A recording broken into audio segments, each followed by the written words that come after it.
سلام بچه ها، خوش اومده ویدیو آقای موشک و برادران. الان ما دبیرستیشک کردیم، مهورا شد. خب صبر کن، من یه دقیقه این چراغ گوشی رو روشن کنم. نمیشه خودش. خب الان اورا برو چش بذار. تو با چه؟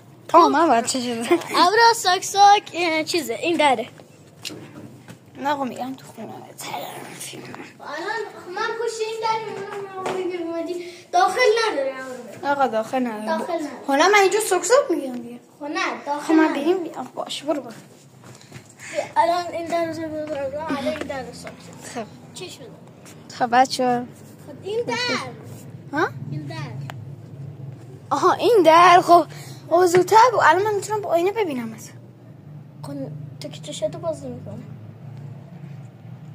این حرف قانون کنم. اورا هر کی نگاه کنه گریه. آقا اینجا کیه؟ اورا هر کی نگاه کنه گریه.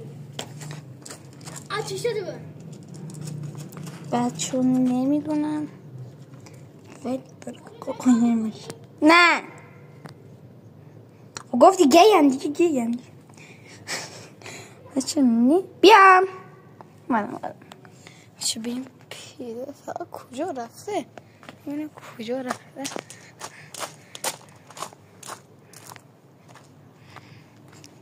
کجا رفت؟ اولین جایی که میبینم پشت دیواره. جان خانی حتما اونجاها. اونجا شد دیدمش. میتونی بیا بالا. نمیدونم شما میبینید ولی نگو بالا وایساده خنگه.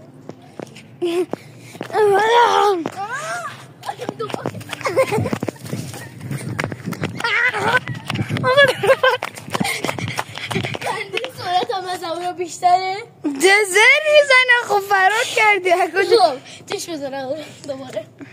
خب چیکار کنم؟ آقا ما میبخشیم چش بزنیم. بخشنده. خب شما اون بر نگاه کن. خب